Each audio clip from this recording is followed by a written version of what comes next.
Hello les potos et bienvenue sur ma chaîne. Aujourd'hui, je vous retrouve pour un petit unboxing. Alors, on va directement plonger au vif du sujet en vous montrant directement le surcarton tout d'abord. Ok, ça va. Alors, voilà la face du carton. Comme d'habitude, hein, la marque Beast Kingdom fait des trucs super sobres, en tout cas sur son surcarton. On verra ensuite le carton à l'intérieur. Et sur les côtés, on a des informations comme d'habitude, hein. Donc c'est de la gamme Mastercraft, hein. Donc Mastercraft chez Beast Kingdom, c'est les résines en général.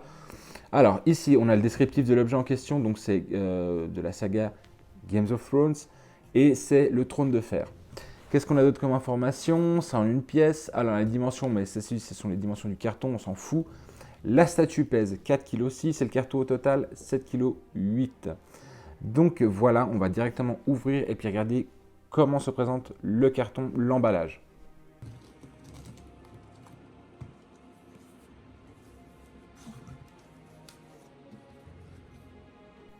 Alors ça y est, on a retiré le surcarton et voici la boîte. Hop là, voilà. Alors la face. Comme je vous l'ai dit tout à l'heure, c'est de la série Games of Thrones. On a le descriptif de l'objet. Ici, c'est donc le trône de fer. Ensuite, on a la gamme du produit, donc le Mastercraft et la marque qui fabrique et distribue cet objet, donc Beast Kingdom. On n'a plus grand chose, en tout cas de face ou sur les côtés, comme information. En revanche, derrière, on retrouve quelques petites informations supplémentaires, comme par exemple que c'est full résine, donc c'est totalement de la résine. Et je crois que c'est à peu près tout. Voilà, on a juste la chaîne qui distribue la série, hein, HBO. Voilà, c'est pas très intéressant. Et puis on a un petit peu des photos du trône. Voilà, c'est très très basique, très classique comme carton. Moi, je vous propose qu'on ouvre directement et on va regarder comment est fait ce trône.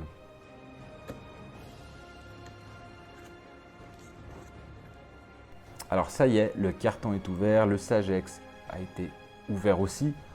Je vous montre ce qu'il y a dedans. Alors, première chose, comme dans tous les Beast Kingdom, enfin tous les produits Beast Kingdom, en tout cas dans la Mastercraft, moi j'ai que du Mastercraft de chez Beast Kingdom, on a le petit certificat qui est toujours assez bien présenté avec une qualité de carton super sympa. On a le logo de chez Beast Kingdom en 3D, ça c'est cool. Et du coup, voilà le certificat d'authenticité. Alors, comme information dessus, ce que j'ai, c'est que j'ai la numéro 50 sur 3000 et que c'est la 45e pièce de chez Mastercraft. C'est la 45e création dans la gamme Mastercraft. Donc voilà, on passe directement au trône en question. Hop, ça je le mets là. Et voilà. Et le voici. Alors je mets un petit peu de côté, j'espère que vous voyez bien. Voilà le trône de fer. Alors, je vais directement regarder ce qui est souvent chez moi un gros problème pour la marque Beast Kingdom, en tout cas sur la gamme Mastercraft. C'est cette plaque de fer. Bon, alors après, au niveau de la police, il n'y a rien à dire, c'est plutôt bien fait, hein, voilà, il n'y a pas de souci. On a dessus le numéro de l'objet, donc c'est le 50e sur 3000, je le répète. Mais je trouve que c'est toujours un peu, voilà, espèce de plaque qui vient un peu casser l'objet, je trouve. Encore une fois, Tsume, c'est quand même beaucoup plus discret. Là, ouais, bref, encore une fois, c'est du Beast Kingdom. C'est le seul truc pour moi où il foire encore un petit peu. Je trouve qu'il devrait le mettre plutôt à choisir, hein, ici que là, déjà. Mais bon. Ensuite, la sculpture en soi. Alors, ok. Alors, je vais vous montrer un petit truc et on va voir tout de suite la différence. Je vais vous montrer tout de suite. Moi, j'avais déjà acquis, en fait, un trône de fer aussi chez Dark Horse. Alors, et ça, c'est Beast Kingdom. Ok. Donc, si on regarde vraiment, moi j'ai regardé par exemple celui-là quand j'avais reçu, j'avais regardé vraiment s'il était un peu accurate ou très accurate ou pas accurate du tout. Et il s'avère qu'il est quand même assez proche de ce qu'il est vraiment dans la série. Donc, c'est plutôt cool. Par exemple, pour les néophytes de Games of Thrones, on sait qu'il y a Glamdring qu'on trouve par ici. Enfin bref, c'est un objet qui est plutôt cool. Là, si je regarde vraiment les deux, honnêtement, la première chose qui choque réellement, c'est déjà les lames au-dessus. Donc ces lames-là et là. Ici, les lames sont beaucoup plus ressorties. Il y a beaucoup plus de lames dehors. Là, c'est plutôt court. Si on regarde vraiment proportionnellement, il y a un problème de proportion sur celui-là. Ça, c'est la première chose. Et ensuite, la première chose aussi que j'ai vue en sortant le trône de son emballage sur celui-là, donc, c'est que si on regarde ici, vous inquiétez pas, je vous fais des photos, mais il y a vraiment énormément de pommeaux, de gardes, enfin, beaucoup. On a vraiment cette sensation, comme dans la série, qui est vraiment un amoncellement d'épées. Là, il y en a vraiment, c'est très éparse en fait. C'est super éparse. C'est vraiment très dommage parce que du coup, bah, en fait, on a moins cette sensation de amoncellement d'épées. Vraiment construit qu'avec des épées. On a l'impression que bah, il y a une, deux, trois épées, puis en fait, derrière, il y a des lames. Il y a plein de lames derrière. On ne sait pas d'où elles partent, où sont les manches, où sont les gardes, on ne sait pas. Donc ça, c'est vraiment super dommage au niveau de la sculpture toujours. La partie que j'aime un peu plus, même si encore une fois sur celle-là, elle est plus proche de ce qu'est le trône dans la série, c'est plus les côtés vraiment, cette partie-là, et je dirais même l'arrière. L'arrière est très sympa, je trouve. Il est beaucoup plus proche de celui-là. Si on enlève ça, bien sûr, hein. Je parle vraiment de ce qu'il y a derrière.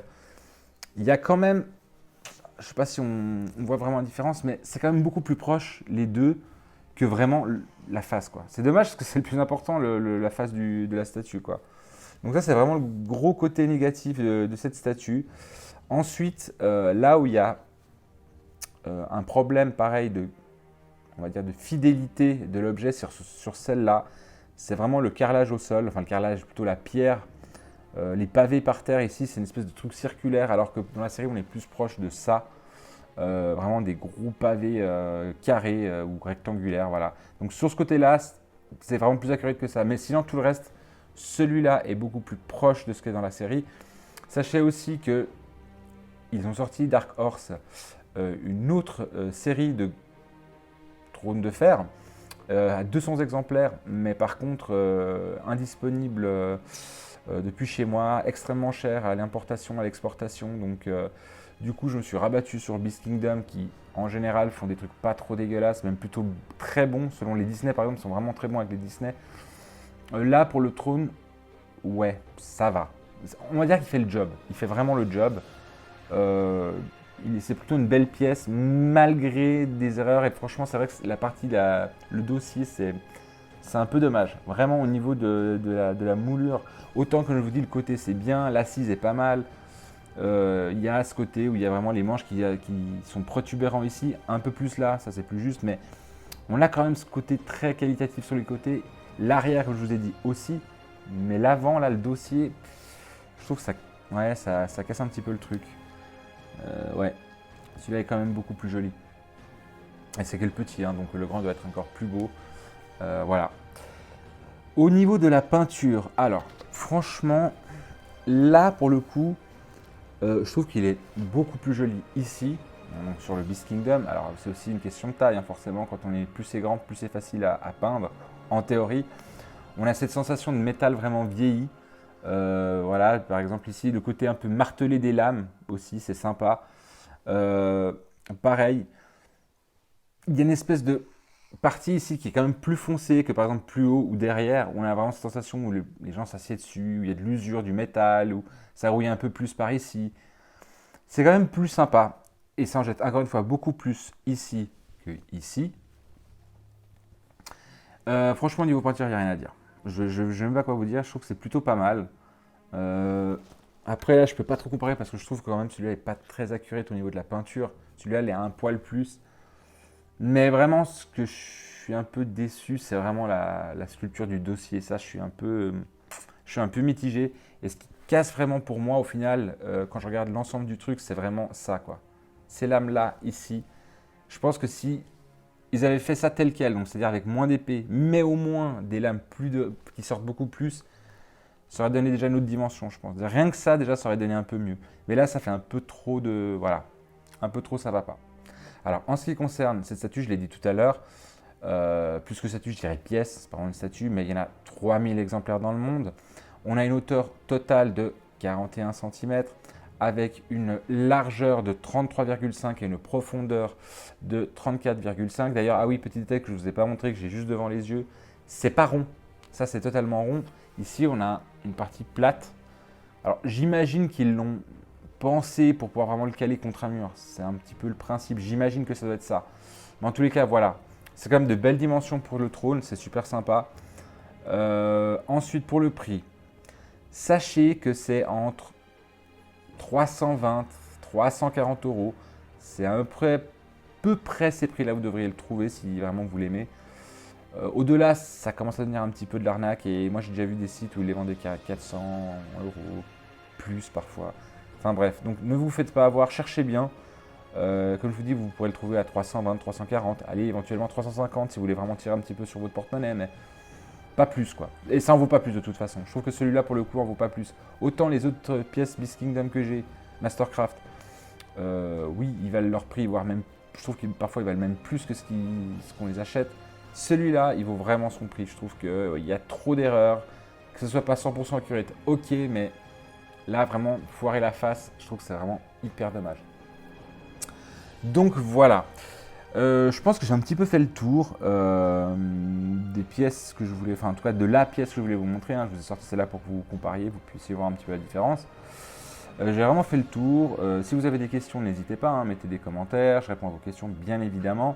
Mettez un petit pouce, ça fait toujours du bien. Et bien évidemment, si vous avez aimé la vidéo, que mon travail vous intéresse, n'hésitez pas à vous abonner et puis à activer la petite cloche de notification pour être au courant de mes prochaines vidéos. Mais en attendant, prenez soin de vous et bye bye.